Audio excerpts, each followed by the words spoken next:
അപ്രതീക്ഷിതമായി നാം അറിയാതെ ചില അത്ഭുതങ്ങളൊക്കെ നമ്മുടെ ജീവിതത്തിൽ നടക്കാറുണ്ട്, കടന്നു വരാറുണ്ട്. അതെങ്ങനെ കടന്നു വരുന്നു, ആരിലൂടെ കടന്നു വരുന്നു എന്നതിനെ അടിസ്ഥാനമാക്കി അതിന് വളരെയേറെ മാധുര്യമേറും. അതിൽ ചില ഉദാഹരണങ്ങൾ വിശുദ്ധ ഗ്രന്ഥത്തിൽ നമുക്ക് കാണുവാനായിട്ട് സാധിക്കും. ബെത്സയിദ കുളക്കടവിൽ കിടന്ന മനുഷ്യൻ 38 വർഷമായി ആ വെള്ളത്തിലിറങ്ങി സൗഖ്യം പ്രാപിക്കാനായി കാത്തിരുന്നവനാണ്.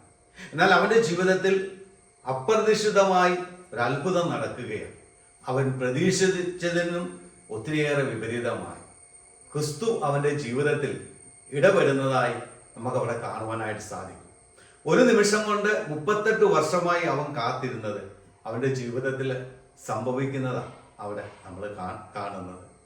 സ്നേഹമുള്ളവരെ, ഭക്തിമായി തെരുവീതിയിൽ ഇരുന്നു കൊണ്ട് കരുണ തോന്നണമേ എന്നാണ് യേശുവിനെ നോക്കി പറയുന്നത്.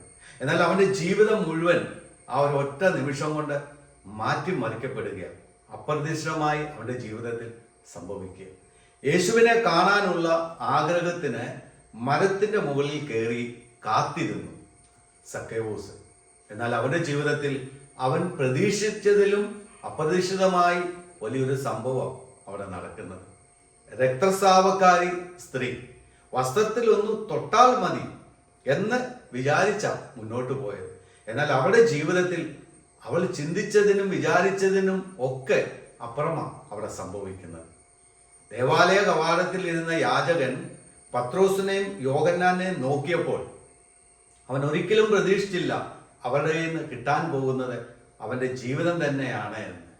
അവൻ്റെയും ജീവിതത്തിൽ അവൻ പ്രതീക്ഷിച്ചതിലും അപ്പുറമാണ് ജീവിതത്തിലേക്ക് കടന്നു വരുന്നത്.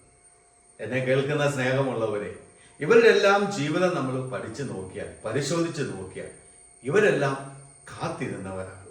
കാലങ്ങളോളം കാത്തിരുന്നിട്ടും അവരുടെ ജീവിതത്തിൽ ഒന്നും സംഭവിക്കാതെ ഇരുന്നില്ല. അവരുടെ ജീവിതത്തിൽ അപ്രതീക്ഷിതമായി ദൈവ ഇടപെടൽ നടക്കുന്നതാണ് നമ്മൾ കാണുന്നത്.